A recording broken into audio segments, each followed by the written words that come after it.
ইউটিউবে আমার এই প্রথম আসা, আর তোমাদেরকে অনেক ধন্যবাদ দেওয়া। আমি জানতাম না ইউটিউব মানে কি, আর এই প্রথম আসা ইউটিউব চ্যানেল খোলা। আমি আমি এখন রান্না করছি ডাল আর আলু ভাজা। আমার বর বলেছে যে ডাল আর আলু ভাজা খেতে খুব ভালো লাগে, তাই আমি একটু ডাল আর আলু ভাজা করছি। আমার ননদ পাশে বসে আছে তেল মাখবে বলে তেলটা গরম করছে তো এখন, আর আমি ডাল আর আলু ভাজা করব। আমার মানে জীবনের ঘটনা হচ্ছে, আমার জীবনে এখন কেউ নেই।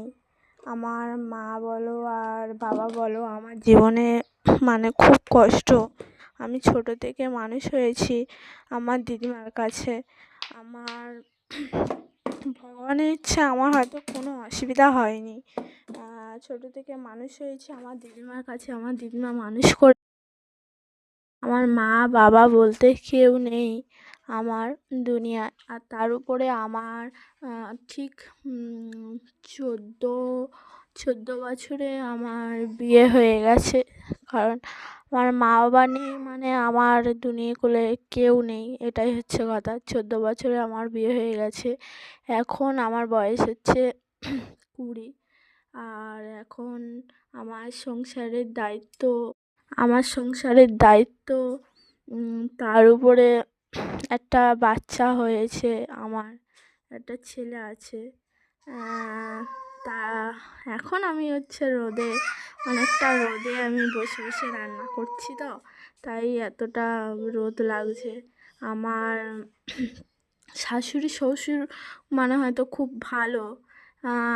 এখন আমার সংসার নিয়ে জীবন চলছে, সংসারটা নিয়ে জীবন চলছে, এটাই নিয়েই মানে 14 বছর থেকে শুরু, আর এই পর্যন্ত এখনও চলতেই আছে। কত দূর পর্যন্ত যায়। ছোটোবেলা থেকে মা নেই মানে তার অবস্থা এই পর্যন্ত। আর এখন আমি একটা সংসারের দায়িত্বের মধ্যে আছি। সংসার আমার ননদ তো একদম ঘরময় ওলটপালট করে রেখেছে, আর আমি এখনও বিছানা তুলিনি এখনও পর্যন্ত। এই নোংরা করে রেখেছে। কচি বাচ্চা এখনও খুব বদমাইশি করছে। এখন ওর ধরার মতো কেউ নেই বাড়িতে। আমি একা রান্না করছি আর ও খেলা করছে। খুব কাঁদছে, আমার শাড়ি পাড়ি ধরে টানছে, অনেকক্ষণ নিয়ে কোলে করে। তাই